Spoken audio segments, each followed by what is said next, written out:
So magandang hapon sa inyo mga lods. Ayan. Ito po ay sa likod namin, malapit lang. Napapansin nyo, nililinis na. Ari po kasing lugar namin, ari ay tatayuan na ng subdivision. Mawawala na yung likod namin.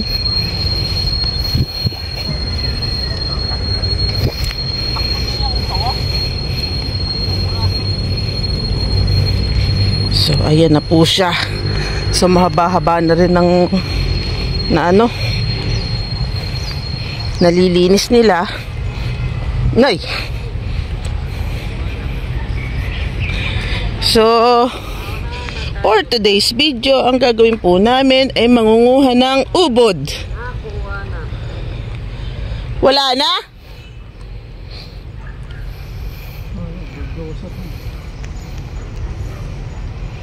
Daming lamok.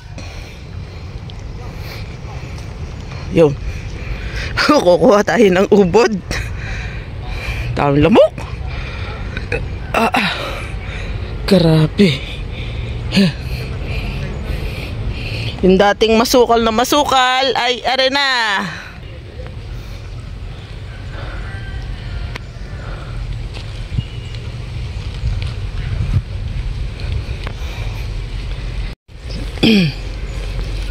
Wala na, napanguha na yung ibang mga ubod. Yeah.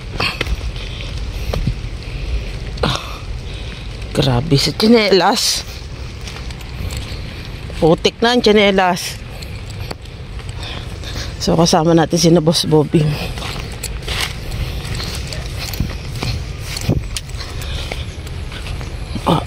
You know.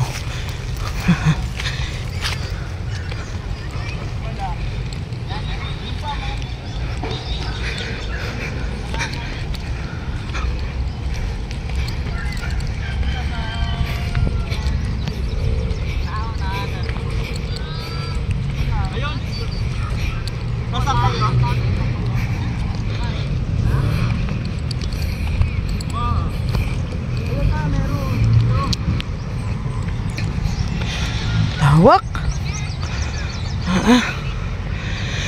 Sana makakuha lang din kami dito sa ganito, oh. Sayang. Sana magkameron din ng lupa. Ano mga lods? Lawak, oh. Sigurado ang daming mga din eh. Ay, oh. Nasira na yung mga bahay. Yung mga puno. Sira na rin ang tirahan ng mga ahas. Naku, huwag naman sana sa amin maglipatan. Yun. Nakakita ng isa. Na meron pa.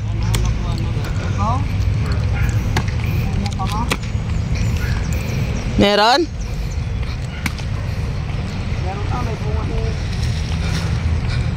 Oo, meron yan. Hindi pa nakukuha yan.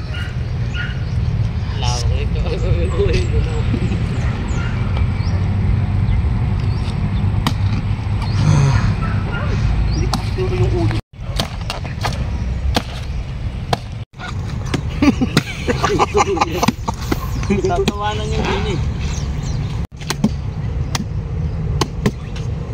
Natin yung nagpa-power so ito yung mga nagtutumba ng mga puno. Bukod pa yung mga nagpa-power so. Yan.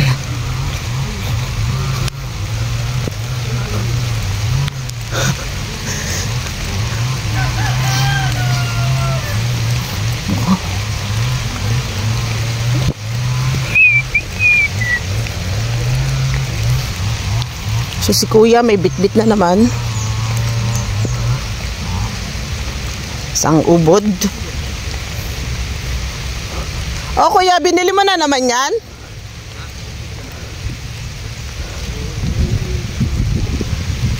Ano yan, binili mo o pinapabenta nila? Hindi ko rin yung ulong. Ito yung nakakulay puti na rin. Puti? Okay.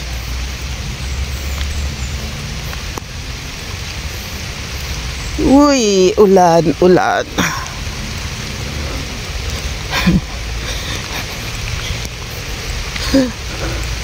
Dito tayo, tingnan natin. So ito yung mga to yung nagpa-power saw. Try natin.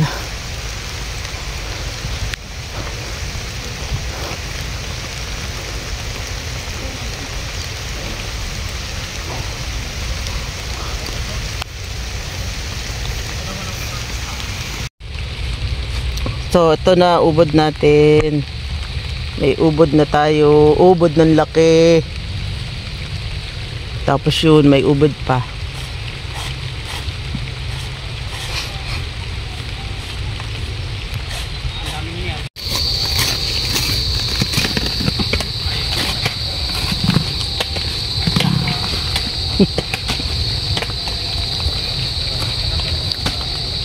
Yun naman pala eh. Marunong naman pala si J.E. Oh.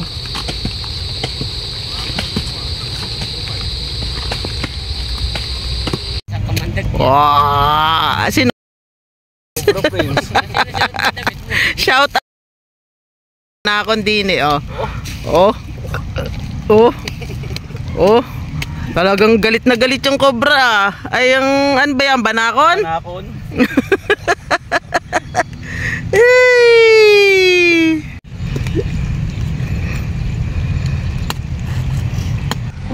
Amihan. Amihan? Kapangyarihan ng? Hangin.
Yung ubod, binabad muna natin sa tubig kasi para hindi siya magkulay orange.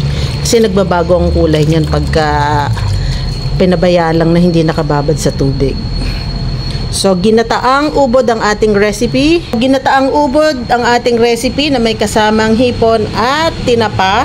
Siyempre, nagayat na rin tayo ng sibuyas, bawang, luya, paminta, sile. Kaya, magkakayod naman tayo ngayon ng niyog.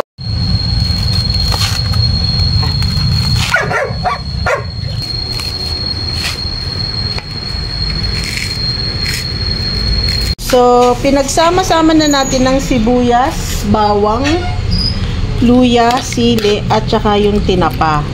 So, mamaya na natin ilalagay yung, yung ibang lahok kasi atin mo nang pakukuluin to. Yan. So, hintayin lang natin siyang kumulo. Parang palalangis-langisin natin. So, yung gata natin, meron pa rin naman pangalawang gata siya.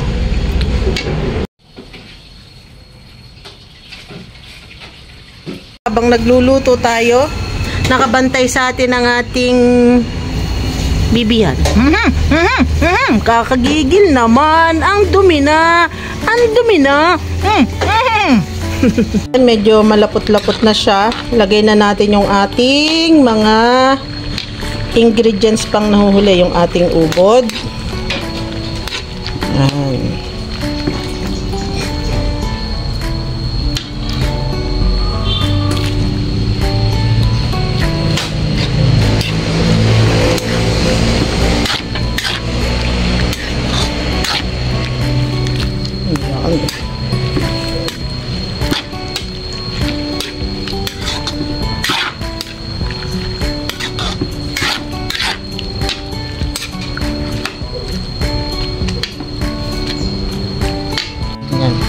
Tapos yung ating hipon. Okay. Diba? Oh, ang dami. Okay na yan. Yun. Yan natin.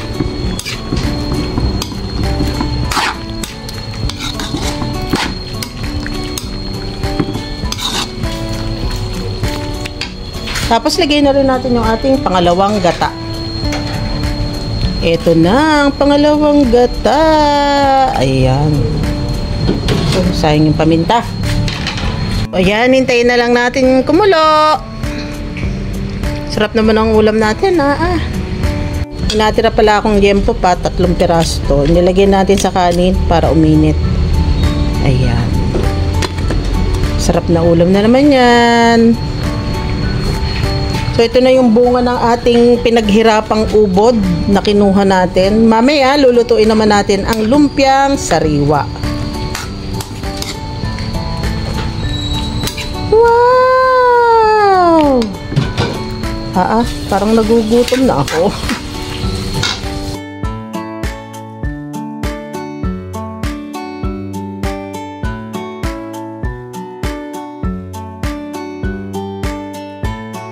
Let's go eat. Kain po tayo.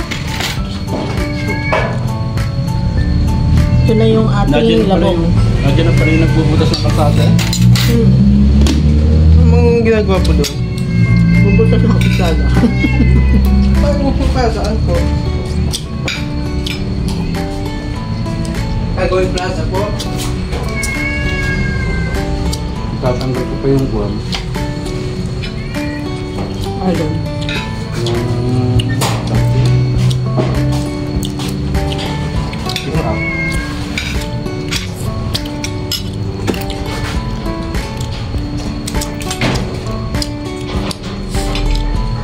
Ano ako nakatikim ng ginataang nito?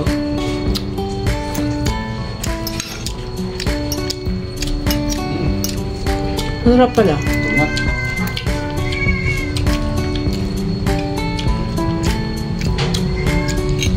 Masarap pala. Ano yan, live?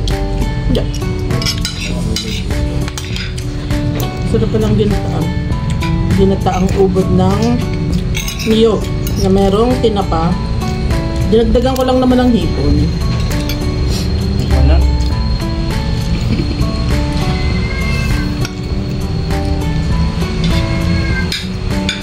Kunyari lang.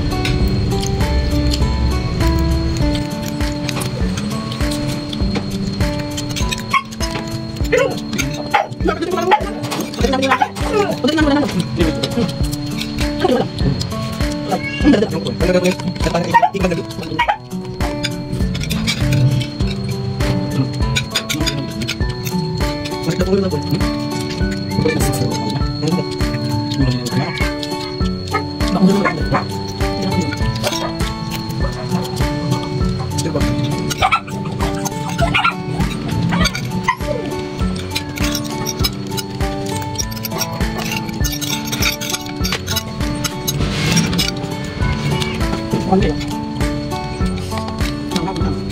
Yes! Pala may limot ko na hindi uwi. Okay, pasuhin naman ng bacon.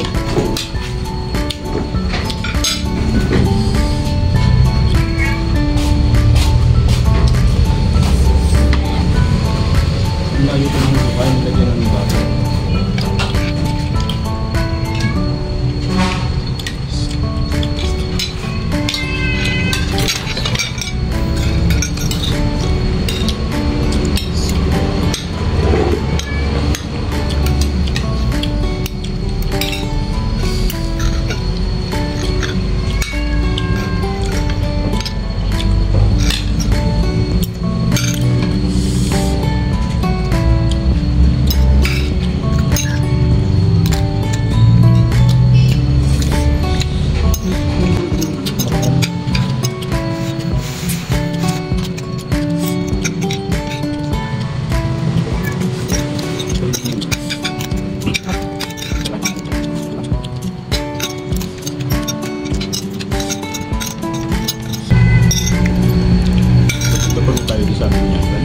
Hindi.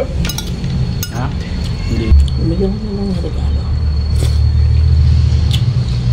Ito yung anak ng talala.